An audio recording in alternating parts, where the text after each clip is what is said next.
Every day it's becoming easier and easier for me to show you examples of people standing up and doing the right thing and people with great courage. I'm not sure I have talked to somebody who has as much courage as Jeanette Shada. Jeanette is living in Beaverton, Oregon, the Portland area. And she is running for school board and fighting against critical race theory in the schools. When you have Antifa threatening to kill your mayor, wow, the last place I want to be is in the center of that and in politics. She is running now for the Beaverton School Board. She's a candidate with the platform of anti-critical race theory. She was a high school English teacher at a charter school, 95% minority students. She is certified to teach English as a second language as well. She tutors students. She has worked as a teacher's assistant at group home, foster youth, substitute, K through 12 school, blah, blah, blah, blah, blah. She's an accomplished teacher. She joins us now. Welcome, Jeanette. Hi, Glenn. Thank you for having me on your show. Why? What has given you the courage to be able to do this? Well, it started out with the school district not properly working with my son, who has a 504 plan and some mental health issues. And so I pulled him out of the Beaverton schools 1 week before Governor Brown put the shutdown on everybody because of COVID. And it was just to get his grades up. We moved from Texas just a few months prior to that. And he went from a straight A student to an F student and skipping school regularly because he didn't feel like he belonged and they weren't servicing his 504, and which is against the law. So as time went on, of course, we're on lockdowns. He wants to go back to a campus, and I can't let him go back to a campus because schools are shut down. So along came December, and this opportunity came up. I was actually thinking of going back in the classroom because I did renew my teaching credential here in Oregon. I originally got my credential in Oregon many years ago, and I decided to run. I prayed about it, and this is the direction that I'm supposed to go. And then when we were deciding on my platform, I knew about critical race theory. I knew about comprehensive sexuality education. And I decided to run against them. I knew it was going to cause controversy, but wow, I did not know Antifa was going to start going after me. There's one person in Antifa who went on my Facebook page. I received a $1,000 donation from a gentleman named Ben Edel with Free Oregon. And they started blaming me taking money from Proud Boys, and Ben has nothing to do with the Proud Boys. He is a very upstanding citizen who lost his business in downtown Portland due to Antifa riots and due to the shutdown of Governor Brown. That is still occurring to this day. People don't understand we're still shut down in Oregon, big time. And so Antifa started coming after me, and that just put the firestorm. And that was about 2 weeks ago. But, when you have bullies threatening you, calling you all hours of the night, leaving nasty messages all over your Facebook page, what do? You stand up to them. And that's what I taught my students. For 23 years, I've been in education. You stand up to your bullies and you face them down and you say, no, you're not going to silence me. I am a human being. I deserve to have my voice heard just like you do. And if you don't like my platform, then that's okay. But we cannot have critical race theory in our schools. It is teaching racism. They're trying to get rid of racism with racism. That makes absolutely no sense to me. So that's why I decided to run. And it was going really well until 2 weeks ago. And then the teachers union started coming after me with some teachers who are staunch teachers union advocates. And then one of the teachers there got a hold of one of her Antifa friends. And that's where the firestorm started. So now they steal my yard signs. They call me all these nasty names. And I'm standing strong. I'm standing against them, and people are tired. I'm out talking to people either on the phone, through email, face-to-face at the door, and people want change. They do not want critical race theories in the classroom. I had one young lady 2 days ago tell me she has a 1 and 4-year-old, and she wants her kids to be safe in school. She wants them to learn correct history. She wants them to be little kids, learning the basics of reading, writing, arithmetic, art, music. And that's what schools are meant to be, educational facilities and not ideological camps where propaganda is pushed. And I've been in education long enough to know that what we're currently having is not okay. It was in the colleges, and now we have a whole generation of teachers who are indoctrinated in this, and so they brought it down to the K through 12 system, and we have to stand up and fight. We cannot be silent anymore, or our whole country is going to be in peril. We're talking to Jeanette Shada. She is running for school board up at in Beaverton, up in the Portland area. Jeanette, first of all, is your family safe? I believe so. We have to be extra vigilant, of course, because Antifa has made some veiled threats, both through Facebook and through phone calls. I have called the police, but they basically said unless something happens, there's nothing they can do, which is very interesting. I support the police 100%, but it's unfortunate with how volatile Antifa is, and you just don't know what's going to happen. I'm not scared for my safety. I still go out. I still block walk.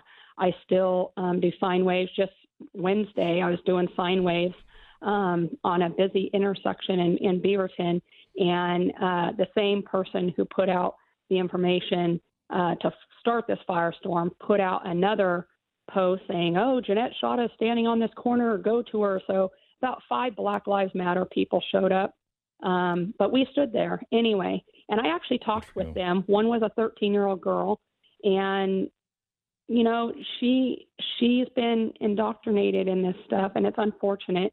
They wanted to yell at me after, we actually had a pretty decent conversation until I told them that they really need to learn the true history of the United States. And then they started yelling at me about how this country is built on the backs of slaves and things like that. And I said, well, that's your opinion. And I stood there. Our event was 4:30 to 6:30. They showed up about 6 o'clock, and we stayed till 6:30 because I'm not going to back down. I'm not going to run away. There are people Before we go any human beings. Good for you. Before we go any further, I want to make sure we get to this. Do you have enough volunteers? I don't even know how many listeners we have in the Beaverton area, but do you have enough volunteers? Are you looking for donations? How can this audience help you? Yeah, if you go to buildbackbasics.com, you can donate there. I am always looking for volunteers. I have a great volunteer team right now, and we have been pushing hard ever since February, and we're still pushing hard.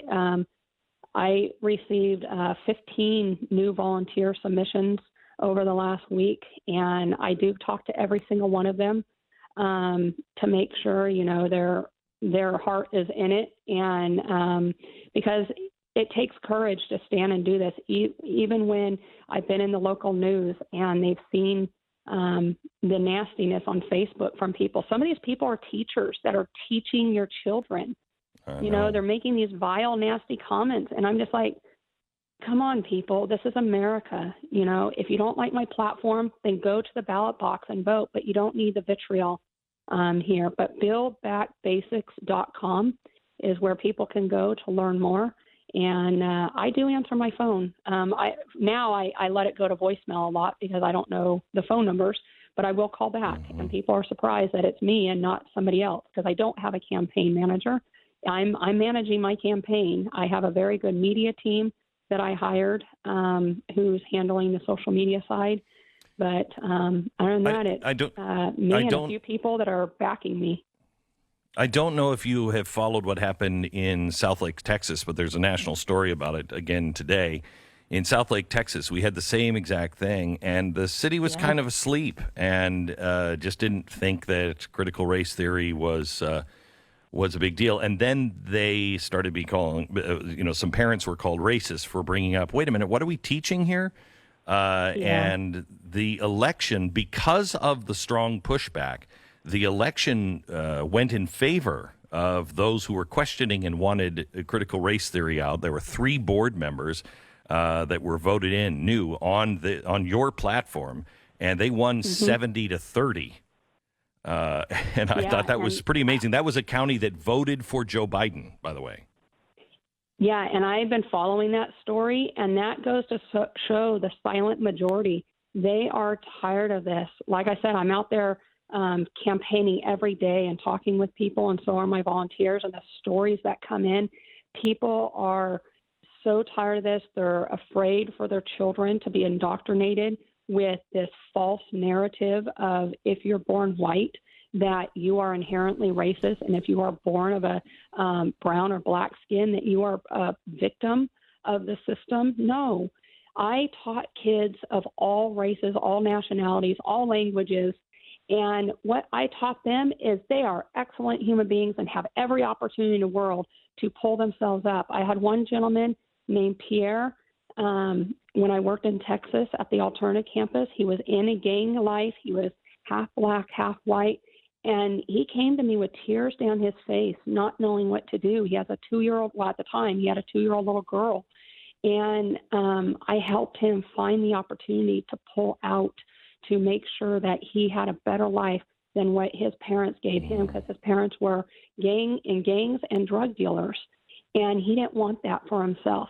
These kids are crying out. They want supportive adults there for them.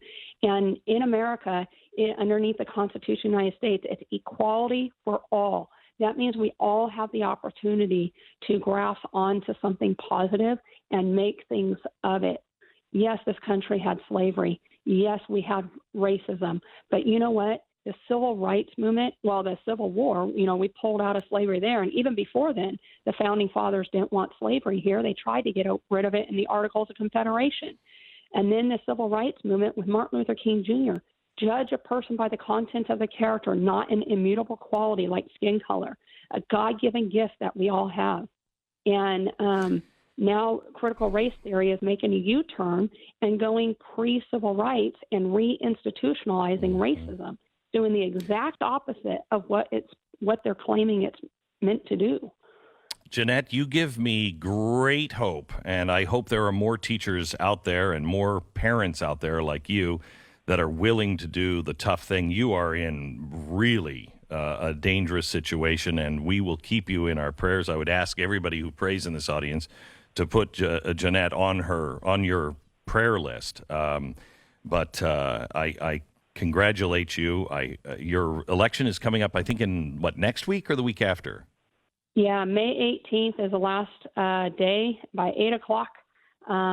But that doesn't end there. When myself, Sarah Lynn, and Fua get on the school board, because we're running together on the same platform, when we get onto the school board, that's when the real work begins, because we have to undo a lot of what the superintendent Rotting and this current school board has done. And we need to get schools back to being educational facilities and not indoctrination camps that they're becoming. And everybody needs to stand up and have a voice in that. I am so glad to know you. We will call you the day after the election and hopefully have you on the show as a victor. Congratulations and thank you. Thank you from the bottom of my heart, from even my family. I know they're not going to be affected directly with what you're doing, but my family will be directed by your courage of standing, and I thank you so much for that, Jeanette.